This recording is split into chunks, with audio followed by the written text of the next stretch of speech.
Welcome, ladies and gentlemen. I am your host, Ethan, and this is Roster United. Today in Roster United, we're going to go in depth with our very first villain, which is Red Skull. Yes, we're going to go in depth with Red Skull. We're going to look at his abilities, his special gameplay, things that he has and stuff like that. How does he play? What are good heroes to play against him? And so much more. I just like to say, please sit tight, relax, and enjoy this episode.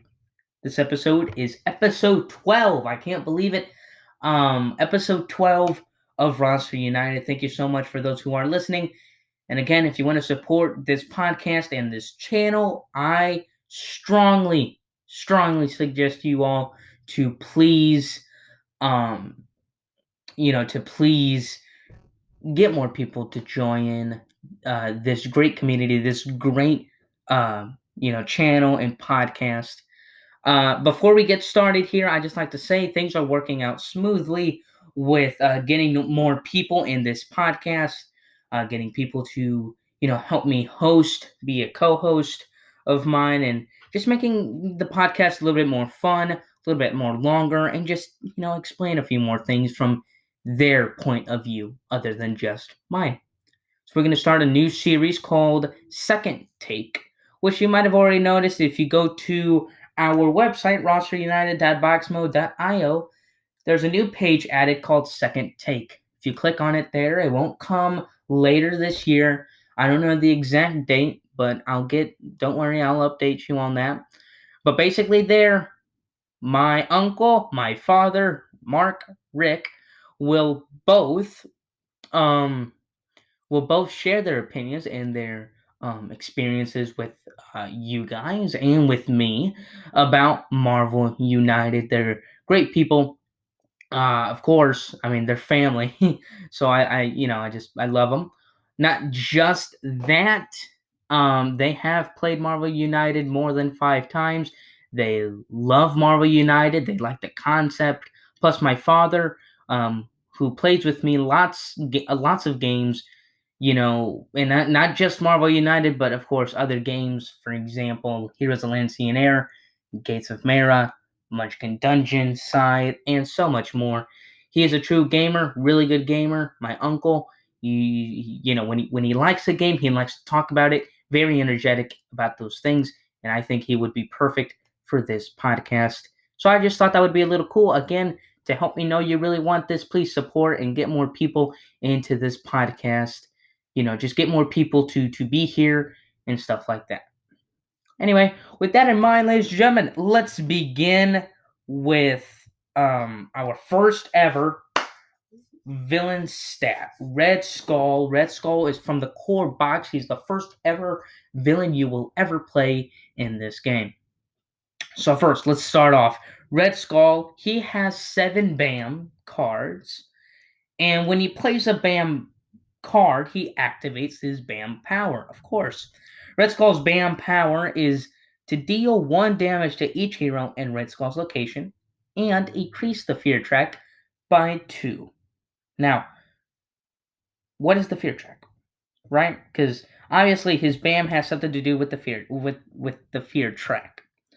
Well, the fear track is that Red Skull's villainous plot. The fear track is all Red Skull. His villainous plot, what he wants to do, how he wants to win, what he does, his villain stuff. That's the fear track. Now, when the fear track, there's a little cube on this fear track, which goes all the way to the number 20. And when the track reaches number 20, the heroes lose instantly. Now, when Red Skull wants the heroes to Now, Red Skull wants to strike fear into the heroes' hearts. And how does he do it? Well, in many ways. For example, his BAM effect. We see here clearly he wants to place out those BAMs so he can increase the fear track by 2 every time. Now, is it just 2, right? Because 2 times 7, right? 7 being the 7 cards that he has, that's only 14. How does he always get to 20? How is that possible? Well, he does this also by using his master plan abilities like Hail Hydra and Hydra Insurgency, which makes the heroes closer to that 20 number. Now, these are special powers. So, Hail Hydra says discard all civilians from a location with heroes and deal 1 damage to each of those heroes. Advance the fear track by the number of civilians discarded this way. So, see here clearly that Hail Hydra is a card that a master plan card. A master plan card is the deck that the villain plays every 3 turns or every 2 turns, depends where you're at the game. For example, the BAMs. That's where the BAM effect comes from. It comes from the master plan deck. And Hail Hydra is one of the powers. Instead of the BAM, there's also powers. Hail Hydra is one of them. And Hail Hydra basically says that for every civilian that is discarded in Red Skull's location, he increases that fear track more. So that means that if there are 3 civilians and Red Skull does his Hail Hydra effect, he would discard all 3 civilians in that location. Plus, he'll deal 1 damage to each hero. So he's doing 2 things at once. And we see here clearly, just with that power, the heroes have to save lots of people. Now, from the core box, I don't know if you guys remember. If you don't, that is okay. Go back to one of the first few episodes. I think episode 1, 5, 6, around there. You will see the core box, part 1s, part 2s, part 3s, how many parts there is, and we talk about different characters. One of the main characters that I personally love, and you guys know this, is Captain America. He has lots of heroic actions, and I think right now, just with that power, Captain America would be a really good hero to face up against Red Skull, which makes sense because, well, Red Skull and and Captain America are enemies. Kind of like Joker is with Batman. Same thing. Red Skull is Joker's Batman. Okay, yeah, I confused myself. Don't listen to me. Basically, they're just very bad rivals, kind of like the Bears and the Packers. Okay, that's all. Sorry, I didn't mean to confuse you all. That was weird. All right, so he doesn't just have Hail Hydra. He also has Hydra Insurgency, excuse me, which says for each crisis token the heroes have, advance the fear track by 1. Interesting. Yeah, so for every crisis token the heroes have, and that doesn't mean just a hero. It doesn't mean if I only have 2 crisis tokens, it'll advance the fear track by 2 since I have 2 crisis tokens. No, it means everybody. So it would be my 2 crisis tokens plus how many my other teammate has, which could be 3, 4, 5, it don't matter. There's no really limit to it. And add those 2 totals together and you advance the fear track by that many number, or that many crisis token number. Yeah. Interesting. So he likes lots of crisis tokens and he wants people to get those crisis tokens. Now, from this point on, we've noticed that Red Skull doesn't really have any abilities that give out crisis tokens. So how do heroes end up with these crisis tokens? Well, first and foremost, Red Skull has 6 task cards.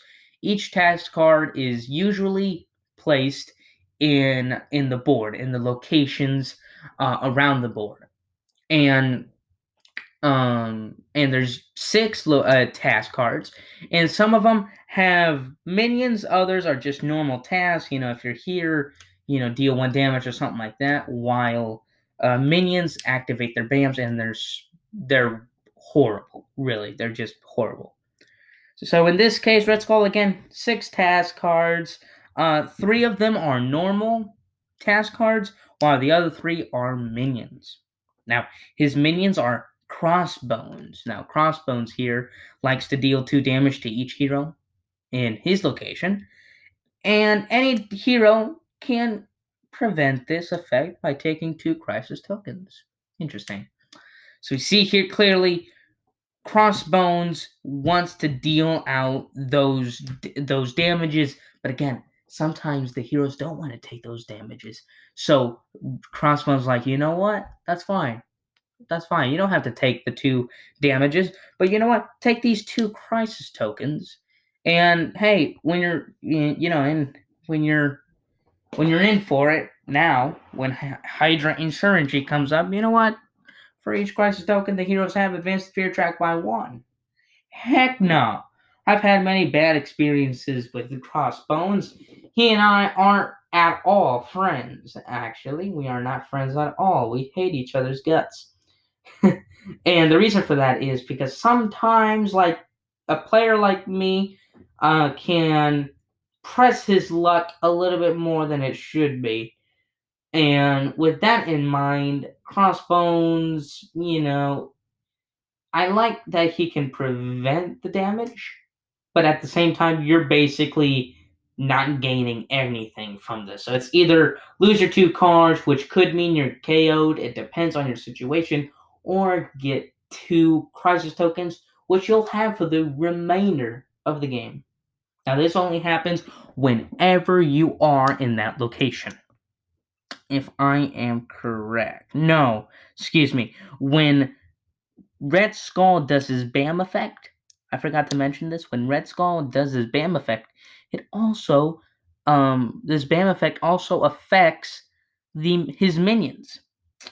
And we see here his minions also affect their BAMs, and that's how Crossbones can do his effect. It's not every time you're there like the normal task cards are. It's when the BAM is triggered, Crossbones does his power, and so does Madame Hydra. Madame Hydra also does her power. Now, who is Madame Hydra? I have no idea, but I do know her power. So when the BAM is triggered from Red Skull, she'll deal 1 damage to each hero in this location or in her location. Any hero can prevent this by taking 1 crisis damage or 1 crisis token, excuse me. So we see here clearly Crossbones, he likes to deal damage. But if you don't want him to deal any damage, you'll take 2 crisis tokens from Madame Hydra. She only deals 1 damage, which is still pretty bad. Losing 1 card from your hand is still horrible. In my personal experience, I would just love to go back in time and just take care of all of my cards and all of my health. That's all I want to say. But anyway, instead of just dealing 2 damage, she'll deal 1 damage. And if you want to prevent this, take 1 crisis token. Now, Bob Hydra, oh my gosh, I am tongue twister today. Dang. Okay, so Bob, Agent of Hydra. So now Bob, Agent of Hydra, is another minion that Red Skull has, but he doesn't activate when Red Skull's BAM is activated. It just activates when you're in his location. So it says here, heroes starting their turn in this location takes 1 crisis token. So we see here clearly that Red Skull really wants you to get to 20 in his fear track. His minions, there's lots of damage from the minions, but there's also, hey, you don't have to take the damage. We'll give you a few crisis tokens, but you don't have to take the damage. You don't have to get KO'd. And in a few situations, that is fine. I can see that happening a lot. But remember, if you keep doing that, you'll just stack up with crisis tokens, and then when Red Skull does Hydra Insurgency, or however you say the word, well, he'll advance the track, the fear track by as much of the crisis tokens you and others have. So just be careful in your decision in that. So yeah. Not just that, Red Skull likes to, make, again, heroes take those crisis tokens, advance that fear track to 20. With those crisis tokens, he can play, again, Hydra Insurgency, and he can get closer to 20. Now, personally for me, I like Red Skull, but he is simple to beat. It seems hard, but trust me, he's simple to beat. Even though sometimes, though, you still got to be careful. He can get you in a corner anytime. He's gotten me in a corner many times. I am not a beginner. I'm humble with this response. I'm not a master, like an extreme master, but I'm a pro. I'm like an all pro, kind of guy. I've played the game lots of times. I know I've done this. I've done my own podcast and website based on this game, and I've still had trouble with Red Skull. And this means that Red Skull is not just for beginners, even though he's a perfect uh, you know, villain to just start getting your feet wet. But still, sometimes when you just want to kick back and play some Marvel United, Red Skull is a great option. He can still get you cornered sometimes, and it just depends what kind of heroes you're playing and stuff like that. So, yeah, Red Skull is perfect to play against if you're a beginner or if you just want to, kick back and relax and play some, again, Marvel United, whatever. Red Skull is there too. Now, in my personal experiences, I think lately I have lost to Red Skull. I gotta say, I think one or two times out of like 10 times I've played against him. I've played against Red Skull many times, and it's not because I'm lazy to set up another villain, which I am. I am totally lazy on lots of things, especially um, chores and stuff like that. But just to you know, but I just like Red Skull. He's always interesting. It's almost like a matchup in any sport. For a good sport, I guess to represent this is basketball. No matter how good a team is, no matter how bad a team is, you'll never know who win. Now, you might guess somebody will win, probably the better team, but you just don't know. You never know because some team can get hot, and the other team can get cold and start missing, uh, you know, free throws and three pointers and stuff like that. Same thing with Red Skull. You feel like you're gonna win, but sometimes the cards just don't play it. You got your cards and they just don't match up to the opponent in that game. So it's just a fun time to play against Red Skull. He's really cool. I've had many experiences with tons of family members playing this game, and I just gotta say, I am just truly like amazed in how many times I've truly played against Red Skull. Now that I think about it more, I have played against him lots of times, but I've only lost a few times just because I've had the good intel and the good knowledge of knowing which characters to play against him. But it'll be interesting to play against Red Skull with characters that have nothing to do with and about winning against his game, or winning against the way he wants us to lose or win, or however you want to say it. But anyway, yeah, I really like Red Skull. I think it's good. My uncle, my father aren't here, but they would say the same. They've had many good experiences with him. But they're probably looking forward to um, going through some more villains and truly rate where Red Skull is throughout these podcasts and throughout the website, of course. And of course, throughout the gameplay, because I haven't yet played against every hero or every villain. I'm close, but I have not played against every single one. So it'll still be fun to see where Red Skull ranks up, his gameplay, how does he compare to other villains? Now, a lot of them are different, but sometimes some of the stuff can be the same, others can't. So, yeah. Again, just a little recap. We went through Red Skull. We went through his abilities, his BAMs, his task cards, and everything about him, including his minions. And we talked about that. Again, Red Skull, he wants you to get to 20 on his fear track, and he does that by encouraging players to not take that damage with Crossbones or Madam Hydra. Instead, you know what? Take those crisis tokens, and when he does the crisis tokens, play Hydra Insurgency, and with that, Red Skull gets closer and closer to 20. Well, ladies and gentlemen, that was Red Skull, and that was the villain, our first ever villain stat episode.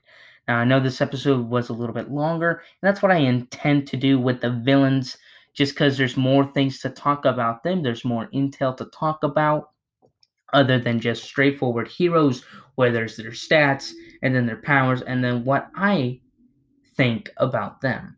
Seeing villains, and for the villains, it's more tough to do, more harder to explain things and stuff like that. But I am up for the challenge, and yes. Before I leave, again, I just like to say one more thing. You can always check out my Red Skull stats in rosterunited.boxmode.io. You can go there, click on villain stats, and you'll see the first ever villain here, Red Skull. I forgot to say also, Red Skull for me is a 4 out of 5 rating. I think he is really good. And yeah. Thank you everybody for listening. And again, please try to convince more people to listen to our podcast. It's okay, if you've already tried and they just don't want to. That's 100% not your fault. But I do encourage you all to please, get more people to enjoy these cool channels, to enjoy this great podcast. And I am trying my best to get more people again to be in this podcast. I think it'll be pretty cool to get some more opinions in this podcast, especially since we're going in depth with many, many characters and villains. And you know what? We're just expanding. We're just expanding. Who knows how many episodes we'll have at the end of the year?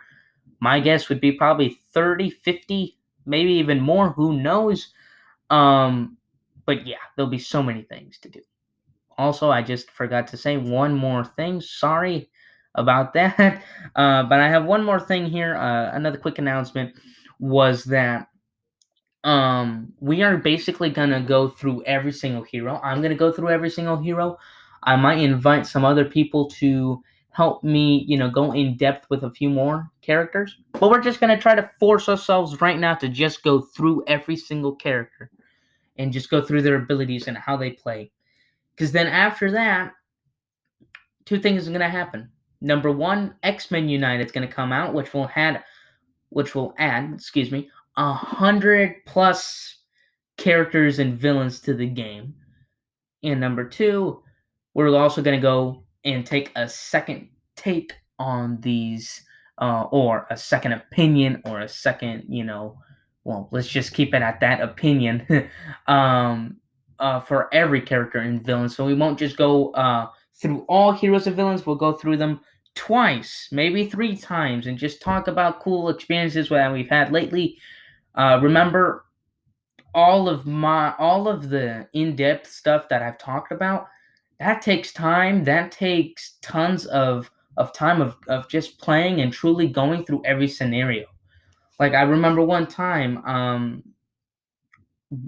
wasn't staying up. It wasn't that late, but it was about 11:10, and I was playing against Red Skull, and I was setting up every single scenario of what would happen, and that's how I can explain these kind of things in the podcast and in the website too. So it takes work, but I just like to say work pays off. Thank you very much for listening to this podcast and these episodes. I truly appreciate it. Anyway, ladies and gentlemen, with that in mind, I'd like to say hope you have a great day. Sorry I did not do episode yesterday. I was a little bit busy. But I promise I'll keep doing some more stuff. Anyway, ladies and gentlemen, thank you very much for your time. This is Roster United. I've been your host, Ethan, and we hope you have a great day.